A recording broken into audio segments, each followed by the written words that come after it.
Semaine de l'acidité, jour numéro 3, les facteurs qui abaissent l'acidité. Bonjour à tous, je suis Cédric Maguette, diététicien nutritionniste et expert en bien-être naturel depuis plus de 10 ans.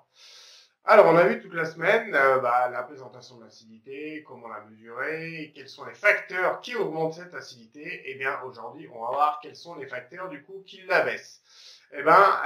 Tout simplement, on a le plus important, vous l'avez compris, c'est l'alimentation la plus saine et la moins transformée possible. Alors, bien évidemment, fruits, légumes et légumineuses, pour information, c'est tout ce qui est pois chiches, haricots rouges, lentilles et tout ça, abaisse beaucoup l'acidité.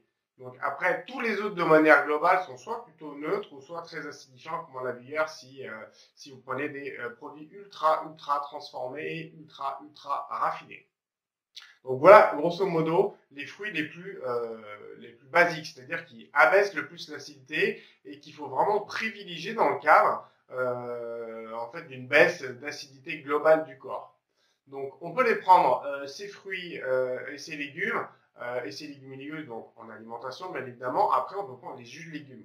L'avantage des jus de légumes par extracteur, c'est ultra efficace pour abaisser vraiment très rapidement votre acidité. Donc dans le cas d'une crise, vous avez une douleur vraiment très forte, c'est vrai que les jus de légumes sont les solutions les plus efficaces tout simplement. Après, on peut également compléter de tisane. L'avantage de la tisane, c'est que ça hydrate et ça va favoriser l'élimination, donc par les reins, du coup, par l'urine, de l'excès d'acide du sang qui va aller du sang dans les urines, comme vous avez pu comprendre un peu le phénomène. Après, il y a quelque chose qu'on oublie un peu, comme je vous l'ai dit, la peau est un émonctoire. Donc, pour rappel, un émonctoire, c'est un organe qui élimine les déchets et les toxines de votre corps. Après, c'est propre à chacun. Il y en a, ils vont plus utiliser les intestins quand il faut éliminer, mais il y en a, ça va être plus la peau. C'est pour ça que des fois, dans le cadre d'une détox ou dans le cadre d'un jeûne, vous avez des personnes qui ont des boutons sur la peau. C'est parce qu'ils utilisent plus la peau qu'un autre. Vous en avez d'autres qui utiliseront plus le foie. Enfin, après ça, c'est propre à chacun et propre vraiment à son terrain. Et effectivement, les bains, faire des bains, donc notamment avec des sels basiques, des sels, différents types de sels spécifiques, vont permettre d'éliminer l'excès d'acidité par la peau. D'accord? Donc, on oublie un peu, mais les bains d'eau chaude, c'est super pour le corps. Quelque chose qui est très connu depuis très longtemps, c'est également la cure de sève de bouleau, notamment en mars, à la montée de la sève, qui est vraiment la période la plus propice pour une cure de sève de bouleau, parce que c'est là où l'énergie nécessaire de la sève de bouleau, qui est vraiment une boisson ultra riche en plein d'éléments et ultra drainante, est vraiment super à aider vraiment pour éliminer l'excès d'acidité, pardon. Et quelque chose que moi je recommande pour les sportifs notamment, quand ils sont en compétition ou c'est en phase d'entraînement très fabricant d'acide, c'est-à-dire en alactique, en lactique, pardon, excusez-moi, en lactique mais en anaérobie, je conseille de prendre du jus d'herbe d'orge. Comme on l'a vu, le sport, effectivement, augmente l'acidité, mais augmente aussi les défenses. Et dans certains cas, quand on pousse un peu trop la machine, moi, je conseille d'aider un peu le corps avec du jus d'herbe d'orge, qui est très reconnu dans le monde, notamment du trail. Ou moi, ce que je le recommande, c'est si vous avez justement des compétitions sur plusieurs jours, ou la compétition, donc l'effort physique, en plus du stress de la compétition qui augmente l'acidité, on peut donner un petit coup de pouce à votre corps pour qu'il récupère au plus vite. Donc le jus d'herbe d'orge se prend soit en granule ou en poudre. En poudre, franchement, ça a vraiment le goût d'herbe.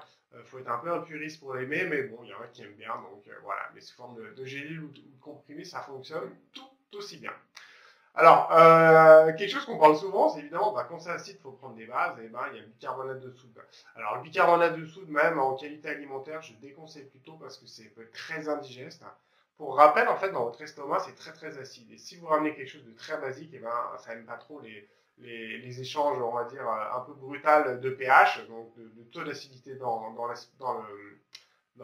l'estomac. Donc je déconseille parce que ça peut être très mal toléré. De toute façon, vous allez vite le voir. Si vous prenez trop de bicarbonate, vous allez tout simplement vomir la plupart du temps. Donc le jus d'herbe d'orge, en plus d'être anti-acide, et contient des tonnes et des tonnes de vitamines, minéraux, notamment la chlorophylle, parce que c'est vert. La chlorophylle est un super protecteur de l'intestin, pardon, en plus de ça.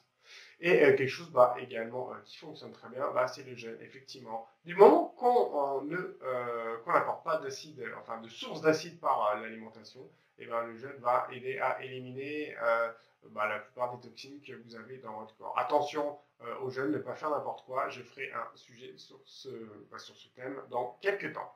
Et quelque chose de tout bête, essayez, qu'on a vu, donc c'est l'inverse de ce qu'on a vu hier, c'est-à-dire des sources, essayez de favoriser la détente, ne pas s'énerver pour n'importe quoi. Je sais, c'est toujours facile à dire qu'à faire, mais essayez vraiment de prendre du recul sur les choses qui vous stressent.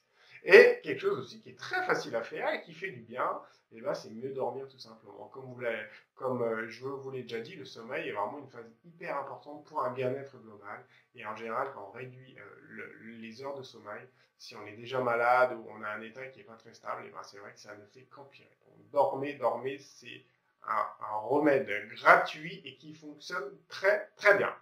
Voilà, c'était le 3e jour de la semaine de l'acidité et je vous parlais des facteurs qui abaissent l'acidité. Si vous avez des questions, n'hésitez pas à les poser donc en dessous de la vidéo, en commentaire, je me ferai un plaisir d'y répondre. Donnez-moi un petit coup de pouce vers le haut pour faire partager cette vidéo et n'hésitez pas à vous abonner à ma chaîne YouTube. Et je vous dis demain pour le 4e jour de la semaine de l'acidité. Au revoir!